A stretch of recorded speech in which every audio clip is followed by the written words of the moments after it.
Hello dear students, welcome to MD's English empire. তো আমাদের already মাধ্যমিক ম্যারাথন ক্লাসগুলি চলছে এবং চলেছে এবং আরও চলবে। তো এরপর আমাদের যে নেক্সট টার্গেট ছিল যে উচ্চ মাধ্যমিক ম্যারাথন ক্লাসগুলো করানোর জন্য উচ্চ মাধ্যমিক 2025 পরীক্ষার্থীদের জন্য এই ভিডিওটি ভেরি হেল্পফুল হতে চলেছে। তো আজকে আমরা উচ্চ মাধ্যমিক 2025-এর কিছু আলোচনা অর্থাৎ পোয়েমস থেকে একটা বিখ্যাত পোয়েম থেকে আলোচনা করব। তো এটা একটা must watch video, please watch starting থেকে শেষ পর্যন্ত। তো আজকে আমরা যে টপিকটা নেব সেই টপিকটা হচ্ছে shall I compare thee to a summer's day, sonnet 18। ঠিক আছে, তো চলো কিছু কোশ্চেন আমি আলোচনা করি এবং তোমরা পারলে উত্তর দিতে সক্ষম হলে কমেন্ট সেকশনে উত্তরগুলো দিয়ে দিও এবং চ্যানেলটি সাবস্ক্রাইব করে সাথে থেকো। তো ফার্স্ট কোশ্চেন আজ দেখি আমরা, question and answer multiple choice question হবে। তো ফার্স্ট কোশ্চেন দেখি, টিক অথবা রাইট দ্য কারেক্ট অল্টারনেটিভ, তাই না? তো প্রথম প্রশ্ন পড়েছে, shall I compare thee to a summer's day is a অথবা অ্যান। এটা কি একটা সনেট, ড্রামাটিক মোনোলগ, না ওড, না এলিজি? আমরা জানি ভালোভাবেই যে অক্টেভ প্লাস সেস্টেট, তারপর কি থাকে একটা রাইমিং কাপলেট থাকে, তবেই হয় কি 14 লাইন্স যদি থাকে তবেই সেটাকে সনেট হিসেবে কনসিডার করা হয়, তাই না? তো কুইকলি আমরা কিছু কোশ্চেন আলোচনা করে যাচ্ছি, তো কুইকলি তোমরা রেসপন্স করবে কমেন্ট সেকশনের মাধ্যমে। And I will ensure you that যে এই যে আলোচনাগুলো চলছে এই আলোচনা তোমাদের এইচএস ক্যান্ডিডেটের জন্য ভেরি হেল্পফুল হবে। তো নেক্সট কোয়েশ্চেন দেখি, shall I compare thee to a summer's day, আমি কি তুলনা করব তোমাকে একটা গ্রীষ্মের দিনের সঙ্গে? তো সনেটের নাম্বারটা কত এটা আমরা ভালোভাবেই জানি যে এটা টাইটেলই আমাদের ক্লিয়ার যে সনেট নাম্বার 18 বা সনেট 18। তো এটা আমরা ইজিলি অ্যান্সার করবো যে সনেট 18। নেক্সট কোয়েশ্চেন দেখি, shall I compare thee to a summer's day is written by, এটি কার দ্বারা লেখা? না, one of the greatest playwright. কে ছিলেন বলতো? William Shakespeare. তিনার বিখ্যাত ওয়ার্ক হচ্ছে এই সনেটগুলো, ইভেন তার ড্রামাগুলো বিখ্যাত, তাই না? তো সনেট 18 হচ্ছে তারই মধ্যে একটা উল্লেখযোগ্য ওয়ার্ক। তারপর দেখি আমরা, in it sonnet shall I compare thee to a summer's day, আমি কি তুলনা করব বা এই যে ওয়ার্কটা, এই যে কারুকার্যটা, এই কাজটাকেই বলা হয় ওয়ার্ক। ওকে, লেখালেখি। তো শেক্সপিয়ার গ্লোরিফাই করেছেন কার বিউটিটাকে? The beauty of all seasons, প্রত্যেক ঋতুর, summer, the his beloved friend, his mistress. তাহলে কার বিউটিটাকে তিনি গ্লোরিফাইজ করেছেন? তো আমরা জানি সামারের বিউটিটাকে তিনি গ্লোরিফাইজ করেছেন। তারপর দেখি নেক্সট কোয়েশ্চেনে আমরা মুভ করি, the sonnet shall I compare thee to a summer's day is address to, কার উদ্দেশ্যে তিনি লিখেছেন সনেট 18? না, তার যে পোয়েটস ফ্রেন্ড, হ্যাঁ, তার যে বন্ধু, তার উদ্দেশ্যে তিনি লিখেছেন। তারপর দেখি, sonnet is, the sonnet is in the form of, in the structure of, ঠিক আছে, in the pattern of.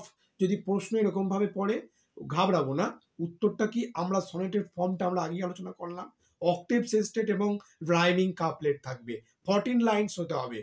Clear? তো এখানে দেখো অপশনগুলো একটু পাজল করে দিয়েছে। তো বলেছে কি, 2 sestets plus 1 couplet, 3 quatrains plus 1 couplet, 5 couplets plus 1 quatrain, octave plus sestet. তো এটা বুঝতেই পারছি যে এই তিনটে স্ট্যান্ডাকে বলা হতো কি, কোয়াট্রেন প্লাস একটা কাপলেট, এটাও বলা হয়। হ্যাঁ, তাহলে অক্টেভ সেস্টেট ছাড়া যেটা জানবো আমরা সেটা হচ্ছে কি 3 কোয়াট্রেন্স প্লাস 1 রাইমিং কাপলেট।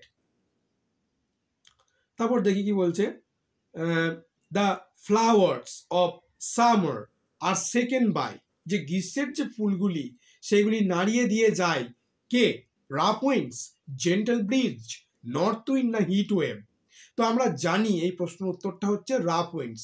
কারণ কি, কবি বলেছেন কবির কবিতাতে যে rough winds do shake the darling birds of মে। তাহলে রাফ উইন্ডস কি করে? নাড়িয়ে দিয়ে যায়, শেক করে দিয়ে যায় দ্য বার্ডস, যে কুঁড়িগুলো, ফুলের কুঁড়িগুলোকে গ্রীষ্মকালে, তাই না?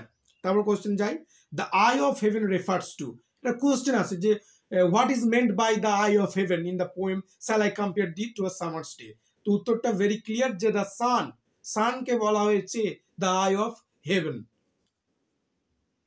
তারপর দেখি দ্য গোল্ড কমপ্লেক্সন, যে সূর্যর যে আছে এত সুন্দর সোনালি রঙের যে কমপ্লেক্সন, রং, সেই জিনিসটা ডিমড করে দিচ্ছে কে, অন্ধকার বা ঢেকে দিচ্ছে কে? অবভিয়াসলি কে বলতো? ক্লাউডস। তারপর দেখি the poet establishes the primacy, okay, of the, কি প্রিম্যান্সি কবি প্রমাণিত করছেন? কার primacy? The primacy of the beauty of his friend, তাই না? তারপর দেখি the poet states that fear is, কবি বলছেন যে সৌন্দর্য কি স্থায়ী না আদৌ স্থায়ী নয়। তারপর কি বলছেন? Is never subject to change, কখনোই সৌন্দর্য চেঞ্জ হবে না, না দ্য অপোজিট অফ আনফেয়ার। তো আমরা জানি যে সৌন্দর্য এই পৃথিবীতে কখনোই স্থায়ী নয়। এক্ষেত্রে আমরা কিডসরা একটা লাইন ব্যবহার করতে পারি যে beauty is truth, truth beauty, তাই না? যেখানে কিডস দেখিয়েছেন কি যে যেটাই মানে সৌন্দর্য সেটাই হচ্ছে কি সত্য, যেটাই সুন্দর সেটাই সত্য, তাই না? যিনি কিডস দেখিয়েছেন, কিন্তু পরক্ষণেই কিডস তার পরের কবিতাতেই লিখছেন ওরন মেলাঙ্কলিতে কি না বিউটি দ্যাট মাস্ট ডাই, তাই না? তো তখন কবি কি বলছেন যে যে বিউটি তুমি অহংকার করছো, যে বিউটি তোমার আজ আছে সেই বিউটি তোমার থাকবে না, কারণ এটা যে বিউটি নিয়ে তুমি অহংকার করছো সেই বিউটি হয়তো তোমার চলে যাবে তোমার ওল্ড এজে বা তোমার শেষ টাইমে, তাই না? তাহলে বিউটি কোথায় স্থায়ী, এটা কোশ্চেন হতে পারে। বিউটি অবশ্যই স্থায়ী, না কোনো স্কাল্পচার বলো, কোনো পেন্টিং ওয়ার্ক বলো, সেইখানে কিন্তু বিউটিটা ইটার্নাল, তাই না? বিউটিটা সেখানে সারা জীবন থেকে যাবে। কিন্তু মানুষ, হিউম্যান বিং, এদের বিউটিটা কি হয়? ক্ষণস্থায়ী, তাই না? তো চলো নেক্সট কোশ্চেনে মুভ করি। Every fair from fair sometime declines by, তো কিসের ডিক্লাইন্স হয়? চেঞ্জ অ্যান্ড চেঞ্জ, পরিবর্তন আর পরিবর্তন। হিউম্যান গ্রিড, গড না নাথিং, কি বলতো? উত্তরটা হবে চেঞ্জ অ্যান্ড চেঞ্জ। তাহলে every fair from fair sometime declines, না চেঞ্জই চেঞ্জ, পরিবর্তন হয়েই যাবে এবং পরিবর্তন হয়েই চলেছে। তারপর কোশ্চেনে মুভ করি। when in eternal lines to time thou growest the phrase, এই যে ফ্রেজটা আছে eternal lines suggest, eternal lines বলতে কি বুঝিয়েছে কবি এখানে? তার কবিতাটা, পোয়েট্রি, ইমমর্টালিটি, সোলস বিউটি। তারপর কি বলছে দেখো, তারপর বলছে ইটার্নাল লাইন্স অফ ডিসেন্ডেন্টস, তাই না? তো অবশ্যই এখানে যে ইটার্নাল লাইন্স বলতে কবি রেফার করেছেন তার নিজের কবিতাটিকে, মনে রাখতে হবে, পোয়েট্রিটাকে। কারণ দেখবে কবি রাইমিং কাপলেটে তিনি বর্ণনা করছেন যে as long as men can breathe or eyes can see, তাই না? This gives life to thee, এবং কবি একটা লাইন বলছেন দেখবে, so long men can breathe and eyes can see, so long life this and this gives lives to thee, তাই না? তো রাইমিং কাপলেটে কবি এটা পুরোপুরি ক্লিয়ার করে দিয়েছেন। বেশ, নেক্সট কোয়েশ্চেনে একটু মুভ করি। Death has no control over, ডেথের নেই কোনো কন্ট্রোল, কার ওপরে? সামারের, দ্য পোয়েট, বিউটি না পোয়েট্রি?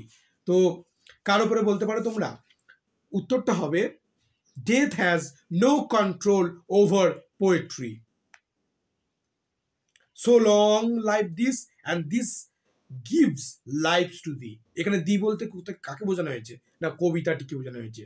যতদিন মানুষ সমাজ শ্বাস প্রশ্বাস নেবে এবং চোখগুলো মানুষের দেখবে, ঠিক আছে, দেখতে সক্ষম থাকবে, তত দিন পর্যন্ত এটা কি হবে? এই কবিতাটি জীবন্ত হয়ে থাকবে। এটা কবির বক্তব্য তার রাইমিং কাপলেটে। তারপর দেখি প্রশ্ন, the young person will live, যে এখানে ইয়ং পার্সনের কবি কথা বলেছেন, তিনি বেঁচে থাকবেন as long as people read this sonnet, যতদিন মানুষ এই সনেটটি পড়বেন ততদিন, as long as eyes can see, as long as men can breathe, or as long as the ears can hear, তাই না? তো কোন উত্তরটা হয় বলো তো? উত্তরটা হবে যে as long as people read this sonnet. এটা খুব টিপিক্যাল মানে টেকনিক্যাল কোশ্চেন, তাই না? তারপর কোশ্চেন দেখি, the young person will live, ওটা হয়েছে। তারপরে দেখি the word more lovely and more temperate. The word কি বলতো? More lovely and more temperate. এখানে যে ওয়ার্ড দাও দাও দাও বলতে কি বোঝানো হয়েছে? দ্য পোয়েটস লেডি লাভ, ঠিক আছে, the poet's mother, the poet's friend, no the poet's himself, কাকে বোঝানো হয়েছে? তো এখানে দাও বলতে বোঝানো হয়েছে the poet's friend. Sometimes too hot the eye of heaven, তাহলে আই অফ হেভেন সান, এটা ক্লিয়ারলি বুঝতে পারছি না, সূর্য গরম হয়ে যায়। অ্যাকচুয়ালি ব্যাপারটা কি, যে ওদের কান্ট্রিতে সামারটা এনজয়েবল, যেটা আমাদের কান্ট্রিতে নয়। কারণ আমাদের কান্ট্রিতে সামার মানি হচ্ছে একটা কষ্ট সিজন, তাই না, যেন আমরা এসি ফ্যান এগুলো ব্যবহার করে থাকি। কিন্তু ওদের সামারটা হচ্ছে খুবই উপভোগ্য একটা ঋতু, যেটা কিছুদিন স্থায়ী থাকে ওদের কান্ট্রিতে, এবং ওটা ভালোভাবে উপভোগ করে, এটা আমাদের মনে রাখতে হবে। তো দেখি তারপর সামটাইমস, তাহলে আই অফ হেভেন বলতে sunshines, the reference here is to, তাহলে এখানে রেফারেন্সটা কাকে বোঝানো হয়েছে? দ্য সানের। তারপর নেক্সট কোশ্চেন দেখি, question number 19, the poet states that summer is not eternal, summer eternal নয়, is hot and humid, is constant, না ইজ ইটার্নাল? কি বলতো? ইজ নট ইটার্নাল, সামার হচ্ছে কখনো ইটার্নাল নয়। তারপর দেখি the eye of heaven, the eye of heaven is Shakespeare sonnet number 18 refers to, তাহলে আই অফ হেভেন বলতে বোঝানো হয়েছে দ্য সানকে, ঠিক আছে। The winds that blow in summer, যে উইন্ডটা বয়ে যায় সামার ঋতুতে, ইন শেক্সপিয়ার সনেট 18 সেই উইন্ডটা কি? Rough, rough wind do shake the darling birds of May. In Shakespeare sonnet rough winds do shake the darling birds of May, তাই না? এটা প্রশ্ন পড়েছে। তারপর দেখি, অর দ্য ডার্লিং বার্ডস আর সেকেন্ড বাই রাফ উইন্ডস, কখন? মে মাসে। The sun's complexion which is dimmed is, কিরকম ছিল? গোল্ড, তাই না? Death shall never brag, that Shakespeare's friend wanderest in his, তাহলে death shall never BRAC, Shakespeare ফ্রেন্ডকে death ছুঁতে পারবে না, স্পর্শ করতে পারবে না। কারণটা কি? কারণ এটাই যে ওয়ান্ডারেস শেড আছে, কারণ তাকে ঢাকা আছে, তাকে প্রোটেক্ট করে রেখেছে কবি ওয়ান্ডারেস শেড দিয়ে। তারপর দেখি, the poet's friend has summer which is temporary, fair, changeable, eternal. The poet's friend has summer which is, কি বলতো? Which is eternal. According to the poet, summer's lease hath all too short a date, তাই না? তারপর দেখি, in his gold complexion deemed, here his refers to, এখানে his বলতে কাকে বোঝানো হয়েছে? কাকে? ওই একই প্রশ্ন, দ্য সান, অনেক রকম ভাবে আসছে সানের যে রেফারেন্সটা, তাই না? তারপর দেখি, হিয়ার ডিমড, এখানে ডিমড হয়ে মানে কি বুঝিয়েছে? এন্ডেড, ফেডেড, না ব্রাইটেন্ড, না স্টপড? তাহলে ডিমড বলতে এখানে কি বুঝিয়েছে কবি? ডিমড বলতে কবি এখানে বুঝিয়েছেন এটাই যে ফেড হয়ে গেছে, ফেডেড। তারপর দেখি, and every fear from fear sometime declines, here declines means, decline মানে কি এখানে? তাহলে এখানে ডিক্লাইন মানে হচ্ছে ইনক্রিজেস, লাস, ডিক্রিজেস, না ইমপ্রোভেস, তাই না? তো এখানে উত্তরটা হবে decreases. But the eternal summer shall not fade, এখানে দায়, দায় বলতে শেক্সপিয়ার না বুঝিয়েছে, না শেক্সপিয়ারের বন্ধুকে বুঝিয়েছে, সানকে, না দ্য সিজন অফ সামারকে বোঝানো হয়েছে। এখানে বুঝতে পারছি আমরা যে but the eternal summer shall not fade বলতে কবি এখানে বুঝিয়েছেন শেক্সপিয়ার্স ফ্রেন্ডকে। তারপর দেখি not shall death brag, here brag means boast. তারপর কি ডিক্লিয়ার, স্পিক না হার্ডল, হার্ল্ড কোনটা বলো তো? এখানে যেটা বোঝাচ্ছে সেটা হচ্ছে কি বোস্ট, তার যে বোস্টনেস এখানে বুঝিয়েছে। তারপর কোশ্চেন নাম্বার 32 দেখি, which of the seasons is compared to the poet's friend in the sonnet shall I compare thee to a summer's day. তো এটা চোখ বুঝে আমরা উত্তর করতে পারি যে সামার, সামার ঋতুকে নিয়ে এখানে বর্ণনা আছে।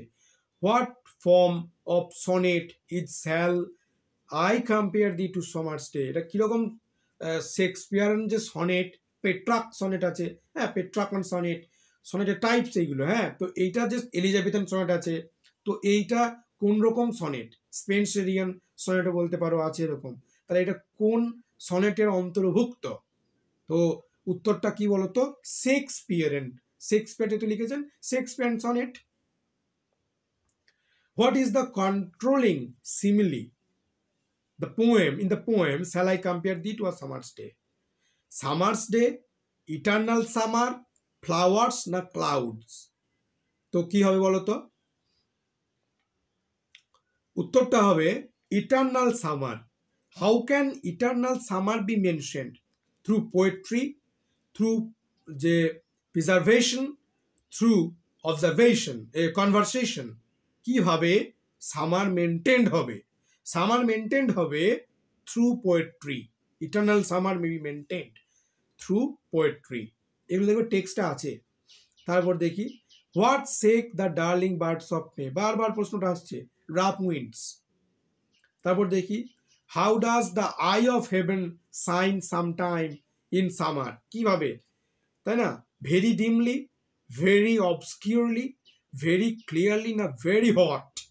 তাহলে কি বলতো, এটা বোঝা যাচ্ছে যে the son of the I, the eye of haven হচ্ছে কি ইজ টু হট, তাই না? তাহলে হট, ভেরি হট হবে এটা। And often is his gold complexion dimmed, তাহলে what does his refer to here? তাহলে গোল্ড কমপ্লেক্সন, এটা বুঝতে পারছি যে দ্য সান উত্তর হবে। 39 দেখি হাউ ডাজ, কিভাবে, every fair from fair decline by nature, by chance or nature's changing course? তাহলে how does every fair from fair, লাইনটা পাবে দেখবে কবিতাতে ভালোভাবে পড়ে থাকলে, বাই চান্স হয়তো কোনোভাবে, অথবা যে ন্যাচারাল চেঞ্জেস, ন্যাচারের মানে প্রকৃতির যে চেঞ্জ, সেই চেঞ্জের দ্বারা। How does the poet's friend will ever enjoy eternity, কিভাবে কবির বন্ধু ইটার্নিটি পাবে বা এনজয় করবে ইটার্নিটিটাকে, কিভাবে? কবিতার মাধ্যমে, বিউটির দ্বারা, পপুলারিটির দ্বারা না ওয়েলথের দ্বারা? তো আমরা জানি কবি বারবার বলেছেন কি বলতো, যে কবির বন্ধু ইটার্নিটি এনজয় করবে তার কবিতার থ্রু, তার কবিতার দ্বারা, তাহলে থ্রু পোয়েট্রি। তারপর দেখি what does Shakespeare glorify in his sonnet, কি গ্লোরিফাই করেছেন কবি? Summer's charm, nature's beauty, time's ravages না ইমর্টালিটি অফ পোয়েট্রি, কবিতার যে অমরণতা, তাই না? তাহলে উত্তরটা হচ্ছে এটাই যে ইমর্টালিটি অফ পোয়েট্রি, যে কবি অমর, কবিতাটা হচ্ছে কি অমরণশীল, তাই না? কবিতাটাই ইটার্নাল, ইমোরালিটি। তারপর নেক্সট কোয়েশ্চেন দেখি, এবং এটাই হচ্ছে আমাদের এই সেশনের, এই সিরিজের the last question, shall I compare thee to a summer's day থেকে। এরপর আমরা এবিটিএ অথবা অন্যান্য যে কোয়েশ্চেন সিরিজ যেগুলো ইন্টারনেটে পাওয়া যায় অথবা এবিটিএ টেক্সট বুক ভিত্তিক, সেগুলো আমরা ফলো আপ করবো এবং ডিসকাশন করব। তো চলো লাস্ট কোয়েশ্চেনটা একটু দেখে নিই। ন্যাচার্স চেঞ্জিং কোর্স, ন্যাচার্স চেঞ্জিং কোর্স বলতে কবি কি বুঝিয়েছেন? ডিমড কোর্স ইজ কি, কোর্সটা কিরকম? ডিমড, টেম্পারেট, লাভলি না আনট্রিমড? তো আমরা জানি কি ন্যাচার্স চেঞ্জিং কোর্সটা হচ্ছে কি untrimmed. So thank you for watching this video. I think this video will help you to enhance your knowledge about shall I compare thee to a summer's day, sonnet number 18. Thank you.